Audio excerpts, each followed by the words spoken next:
একজন নারী হিসেবে জন্ম নেওয়াটা প্রকৃতির দান, কিন্তু একজন ব্যক্তিত্ববান এবং বুদ্ধিমতী নারী হয়ে ওঠা সেটা সম্পূর্ণই আপনার হাতে। কিভাবে আপনি একজন বুদ্ধিমতী নারী হয়ে উঠবেন, এটা নিয়ে আজকে আমি 5টি কৌশল বলবো। আসসালামু আলাইকুম, কেমন আছেন সবাই? বুদ্ধিমতী নারী হওয়ার জন্য 5টি কৌশল আপনাকে অবলম্বন করতে হবে, যা আপনাকে সব পরিস্থিতিতেই শান্ত, সুখী এবং সামাজিকভাবে সম্মানিত করতে পারে।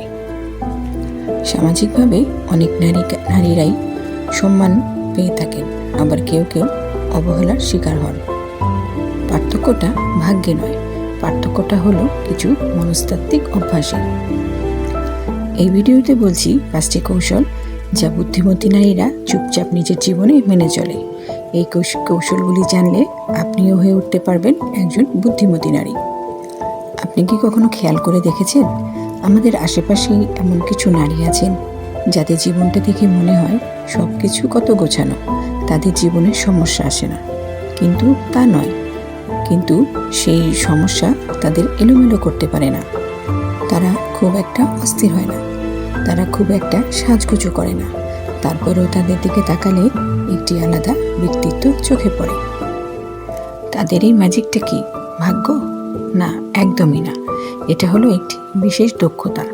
একজন নারী যখন সত্যিকার অর্থে মানসিকভাবে স্মার্ট বা বুদ্ধিমতী হয়ে ওঠেন, তখন তিনি চুপচাপ কিছু নিয়ম মেনে চলেন, যা তাকে অন্যদের থেকে আলাদা করে দেয়।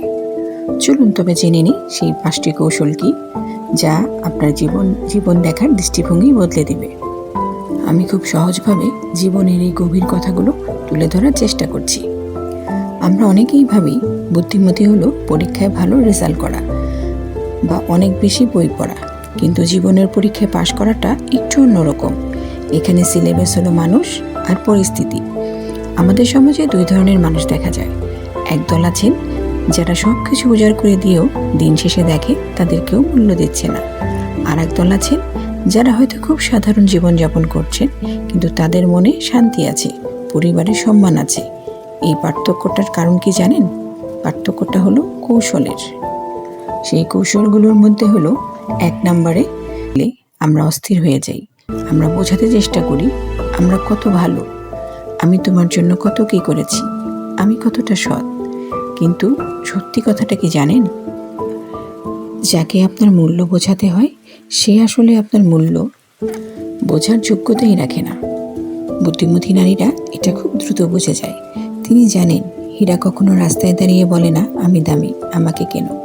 হীরা চুপচাপ থাকে, জরুরি ঠিকই তার কদর বোঝে।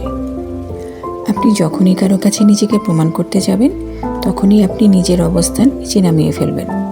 সম্পর্ক হোক কিংবা সংসার হোক কিংবা অফিস, বুদ্ধিমতী নারী কখনোই অতিরিক্ত চেষ্টা করেন না কাউকে খুশি করার জন্য। তিনি জানেন অতিরিক্ত সহজলভ্য হয়ে গেলে মানুষ তাকে সস্তা পাবে। কেউ যদি তাকে অবহেলা করে, তিনি ঝগড়া করেন না, কান্নাকাটিও করেন না, সিন ক্রিয়েটও করেন না। তিনি যেটা করেন সেটা হলো চুপ হয়ে যান। তিনি নিজের উপস্থিতি কমিয়ে দেন। এই নীরবতা যে কত বড় শক্তি, সেটা তারা খুব ভালোভাবে বোঝেন। 2 নম্বরে হলো ইমোশন বা আবেগের রিমোট কন্ট্রোল নিজের হাতে রাখা। এই কৌশলটা হলো আবেগের নিয়ন্ত্রণ। নারী মানেই আবেগ, এটা সমাজ আমাদের শিখিয়েছে। কিন্তু বুদ্ধিমতী নারী জানেন আবেগ থাকা ভালো, কিন্তু আবেগের বশে সিদ্ধান্ত নেওয়াটা বোকামি। জীবনের সবচেয়ে বড় ভুলগুলো আমরা কখন করি জানেন? যখন আমরা খুব রেগে থাকি, অথবা যখন আমরা খুব আবেগী হয়ে যাই। রাগের মাথায় বলা কথা আর আবেগের মাথায় নেওয়া সিদ্ধান্ত দুটোই পরে আমাদের ভোগায়। একজন বুদ্ধিমতী নারী যখন কষ্ট পান, তখন উনি সাথে সাথে রিয়্যাক্ট করেন না। তিনি থামেন, পজ নেন। তিনি ভাবেন এই মানুষটা যা বলল তা কি আমার আদৌ গায়ে মাখা উচিত? তারা নিজেদের রিমোট কন্ট্রোলটা অন্যের হাতে তুলে দেন না। ধরুন কেউ আপনাকে রাগাতে চাইল আর আপনি রেগে গেলেন, তার মানে আপনার রিমোট কন্ট্রোল অন্যের হাতে। কিন্তু বুদ্ধিমতী নারীকে এত সহজে কাঁদানো বা রাগানো যায় না। তিনি পরিস্থিতি পর্যবেক্ষণ করেন। সম্পর্ক ক্ষেত্রেও তারা এটা মেনে চলেন। কেউ একজন ভুল করলো, তিনি সাথে সাথে সম্পর্ক ভাঙেন না, আবার অন্ধের মতো ক্ষমাও করেন না। তিনি দেখেন এটা কি ভুল নাকি স্বভাব? মানুষ ভুল করলে ক্ষমা করা যায়, কিন্তু যার স্বভাবই হলো আপনাকে কষ্ট দেওয়া, তার জন্য বুদ্ধিমতী নারীরা চোখের পানি ফেলেন না। তারা যুক্তি দিয়ে পরিস্থিতি বিচার করেন। 3 নম্বর কৌশল, সবার কাছে ভালো মানুষ সাজার চেষ্টা না করা। এই বিষয়টি অত্যন্ত গুরুত্বপূর্ণ। তা হলো পিপল প্লিজিং বা সবাইকে খুশি করার চেষ্টা। ছোটবেলা থেকে অনেক মেয়েদের শেখানো হয় সবাইকে খুশি রাখতে হবে, সবার মন জুগিয়ে চলতে হবে, কিন্তু বাস্তবে এটা একটি অসম্ভব কাজ।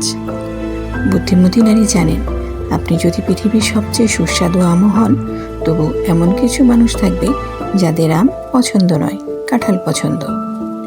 তাই সবার কাছে ভালো হতে চাওয়াটা বোকামি।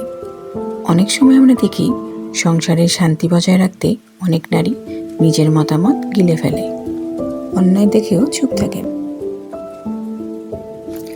তারা ভাবেন কিছু বললে যদি মানুষ খারাপ ভাবে, কিন্তু বুদ্ধিমতী নারী জানেন সত্যি কথা বললে যদি সাময়িক কেউ বিরক্তও হয়, তবু দীর্ঘমেয়াদে সেটাই সম্মান বয়ে আনবে। আপনি যদি সত্যি সুখী হতে চান, তবে আপনাকে না বলা শিখতে হবে। নিজের ইচ্ছার বিরুদ্ধে গিয়ে নিজের শরীর খারাপ করে অন্যের মন রক্ষা করার নাম মহানবতা নয়, এটার নাম হলো নিজেকে অত্যাচার করা। বুদ্ধিমতী নারী স্পষ্টভাষী হন।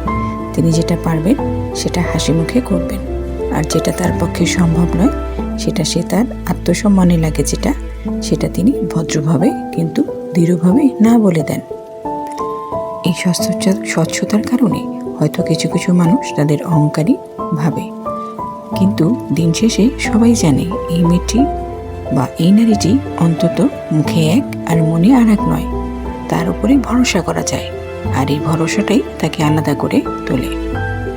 4 নম্বর কৌশলটি হলো সম্পর্কের মধ্যে নিজের অস্তিত্ব না হারানো। এই কৌশলটি খুব সেন্সিটিভ কিন্তু খুব জরুরি। সেটা হলো সম্পর্কের ভিতর নিজেকে হারিয়ে না ফেলা। আমাদের দেশে অনেক সময় দেখা যায় বিয়ের পর বা অন্য কোনো সম্পর্কে জড়ানোর পর মেয়েরা নিজেদের শখ, স্বপ্ন, বন্ধুবান্ধব সব ভুলে যান। তাদের এই জগৎটা হয়ে যায় শুধু স্বামী বা প্রেমিক কেন্দ্রিক। অনেকে মনে করেন এটাই হয়তো সার্থক ভালোবাসা, কিন্তু এখানে একটি কথা আছে। আপনি হয়তো অনেক সময় অনেক জায়গায় দেখেছেন বা শুনেছেন স্বামী স্ত্রী সুখের সংসারের রহস্য নিয়ে কথা হতে, কিন্তু আসল রহস্য কি জানেন? আসল রহস্য হলো দুজন মানুষ যখন তাদের নিজস্বতা বজায় রেখে একে অপরের পাশে থাকে। বুদ্ধিমতী নারী জানেন তিনি কারো স্ত্রী, কারো মা, কারো প্রেমিকা হওয়ার আগে তিনি একজন রক্তমাংসের মানুষ। তার নিজের একটি পরিচয় আছে। তিনি ভালোবাসেন, যত্ন করেন, কিন্তু নিজেকে বিলিয়ে দিয়ে নয়। তিনি জানেন যে মানুষ নিজেকে সম্মান করতে জানে না, তাকে অন্য কেউ সম্মান করে না। 5 নম্বর কৌশলটি হলো সবচেয়ে কঠিন। সেটা হচ্ছে সঠিক সময় ছেড়ে দেওয়ার সাহস রাখা। আমরা অনেকেই আঁকড়ে ধরে রাখতে চাই বা পছন্দ করি, সেটা কোনো মানুষ হোক, কোনো পুরনো স্মৃতি হোক, কোনো খারাপ অভ্যাস হোক।